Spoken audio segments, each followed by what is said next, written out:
선박 대부분이 불에 잘 타는 재질로 만들어져 화재에 취약한 것으로 나타났습니다. 소방 설비 기준을 강화하는 등 대책 마련이 시급합니다. 이른바 아빠 찬스로 논란이 된 전남대병원 채용비리 의혹과 관련해 경찰이 병원 등을 압수수색했습니다. 일본의 한 역사학자가 나주를 찾아 동학 농민운동 당시 일본군의 토벌 작전에 대해 사과했습니다. 나주시는 희생자를 기리기 위한 위령탑 건립을 추진하기로 했습니다.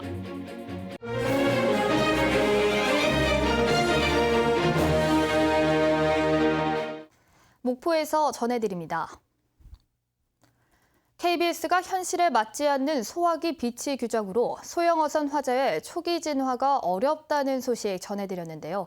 그런데 소화기 비치 문제뿐 아니라 선박 건조에 들어가는 재료도 불에 잘 타는 재질이어서 이에 대한 대책 마련이 시급한 상황입니다. 보도에 손준수 기자입니다. 항해 중이던 배에서 새빨간 불길이 치솟습니다. 소화포를 쉴 새 없이 뿌리면서 50분 만에 불길을 잡았지만 39톤의 선박은 모두 탔습니다. 이 선박의 재질 대부분은 유리섬유 강화 플라스틱인 FRP. 차량 덮개에도 사용되는 FRP는 불에 잘 타는 폴리에스테르가 들어있어 이처럼 한 번 불에 타면 조기 진화가 쉽지 않습니다. 불에 쉽게 타는 재질이지만 국내에 등록된 어선 6만 5천여 척 가운데 96%인 6만 3천여 척은 FRP 재질을 이용해 건조됐습니다. 20년 전 40% 수준에서 배 이상 늘어난 셈인데 재료가 가볍고 가격이 저렴하기 때문입니다. 만드는 것 측면에서도 아무래도 숙련도가 좀 약간 덜 쌓여도 금방 만들 수 있고 그런 전문가를 수배하기도 쉽고. 정부도 화재를 막기 위해 지난 2013년부터 새로 건조되는 선박에는 방염 처리를 할 것을 규정으로 만들었지만 오래된 선박은 이 규정에 해당되지 않습니다. 기존 선박은 난연 도료를 시공해야 되고 그리고 신조되는 선박은 알루미늄 선박으로 건조를 해야 된다고 생각을 합니다. 전문가들은 또 새롭게 건조되는 선박을 아예 불연성 재료를 사용하거나 기존의 배에 대한 소방 설비 기준 강화 등 구체적인 대안 마련이 필요하다고 조언합니다. KBS 뉴스 손준수입니다. 이른바 아빠 찬스로 논란이 된 전남대병원 채용비리 의혹과 관련해 경찰이 병원과 간부 자택 등을 대대적으로 압수수색했습니다. 경찰은 수사팀을 늘려 아들 채용부터 품앗이 면접 등 의혹 전반에 대해 수사할 계획입니다. 보도에 김서정 기자입니다. 교육부 감사와 국정감사에서 드러난 전남대병원 채용 비리 의혹. 광주지방경찰청과 광주동부경찰서가 수사관 30명을 보내 병원 사무국장실 등을 압수수색했습니다. 대상은 전남대병원 본원은 물론 화순병원과 빛골 전남대병원, 채용 비리에 연루된 병원 전 사무국장 자택 등 모두 15곳입니다. 어떤 내용 위주로 좀 압수수색 진행하셨나요? 3시간여 동안 진행된 압수수색에서 채용 업무를 맡은 병원 총무과 등에서 컴퓨터 하드디스크와 채용 관련 서류, 휴대전화 등을 확보했습니다.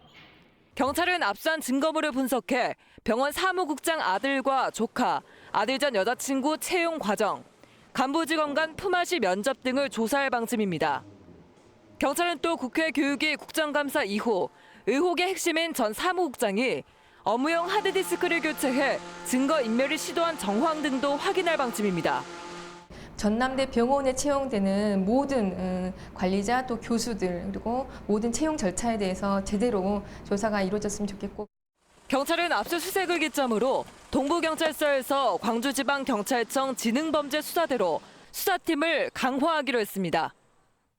경찰은 오늘 확보한 증거물을 분석해 채용비리 의혹과 관련된 관계자 등의 소환 여부와 시기를 결정할 방침입니다. KBS 뉴스 김서정입니다. 전남대병원은 채용비리 의혹과 관련해 국민들과 취업 준비 청년들에게 실망을 안겨준 데 대해 머리 숙여 사과한다고 밝혔습니다. 병원 측은 오늘 발표한 사과문에서 관련된 간부가 보직에서 사퇴했다며 더는 채용비리가 발생하지 않도록 근본 대책을 마련하고 수사에도 적극적으로 협조하겠다고 밝혔습니다. 120여 년 전 동학농민운동 당시 2천여 명의 농민군이 나주에서 일본군에 의해 죽임을 당했다는 사실 생소하실 텐데요. 당시 일본군 토벌본부의 학살에 대해 일본인 원로 역사학자 이노우에 카츠오 교수가 오늘 나주를 찾아 사죄했습니다. 김혜린 기자가 보도합니다. 1894년 관리들의 부정부패와 조선을 노리는 일본 세력에 맞서 분연히 일어섰던 동학농민운동. 농민군은 나주 점령을 위해 집요하게 공격했지만 끝내 뜻을 이루지 못한 채 나주에 내려온 일본군 토벌대에 쫓기게 됩니다. 일본군은 나주에 본부를 차리고 전봉준 등 동학 지도자들을 수감하는 한편 처형장에서 2천여 명을 학살했습니다. 일본인 원로사학자 이노우에 카츠오 교수가 동학 농민군의 한이 서린 나주를 찾아 당시에 잔혹했던 토벌작전에 대해 사과했습니다. 이노우에 교수는 일본군이 마지막까지 저항하는 농민군을 총칼로 무자비하게 토벌했다며 고개를 숙였습니다.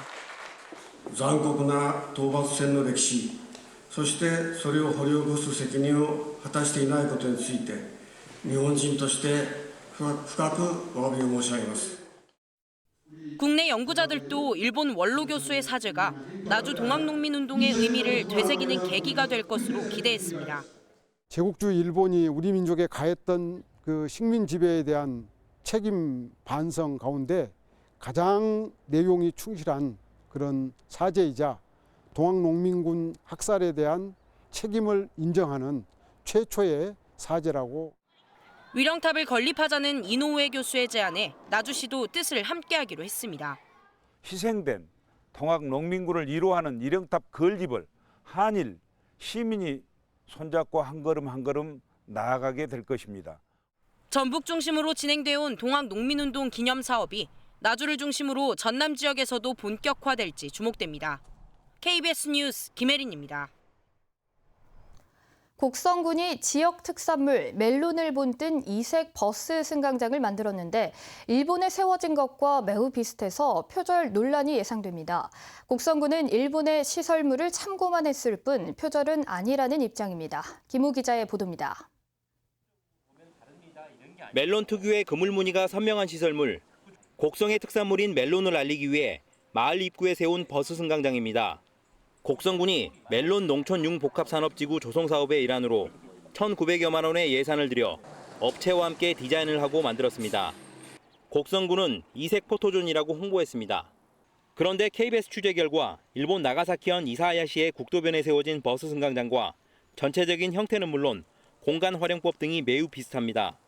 1990년 나가사키 여행 박람회를 앞두고 동화 신데렐라의 호박마차에서 아이디어를 딴 각종 과일 모양 승강장 10여 개 가운데 하나입니다. 한 대학 교수는 배색만 조금 다를 뿐 유사하다고 의견을 냈고 또 다른 교수 역시 독창적인 디자인을 한 정도가 약해 표절 시비가 불가피해 보인다고 말했습니다. 곡성군은 일본의 멜론 승강장을 참고한 것은 인정하면서도 새로운 디자인 과정을 거쳤다며 표절 논란은 납득할 수 없다고 주장합니다. 그 느낌이라든가 색감이라든가 그런 것은 전혀 다른 것 같습니다. 제가 한 7차례, 8차례 수정을 해서 디자인한 거기 때문에 뭐 독창적인 거라고 저는 생각하고 지금. 특산물 홍보를 위해 설치한 시설물이 표절 논란으로 자칫 부정적인 이미지를 남기지 않을지 우려됩니다. KBS 뉴스 김호입니다.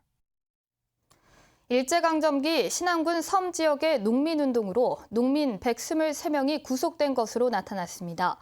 목포대 사학과 최성환 교수 연구팀은 일제강점기 신문 기록 등을 조사한 결과 1924년부터 28년까지 5년 동안 신안군 지도와 자은도, 암태도 등 모두 6군데 섬에서 농민운동이 전개됐고 123명이 구속됐다고 밝혔습니다.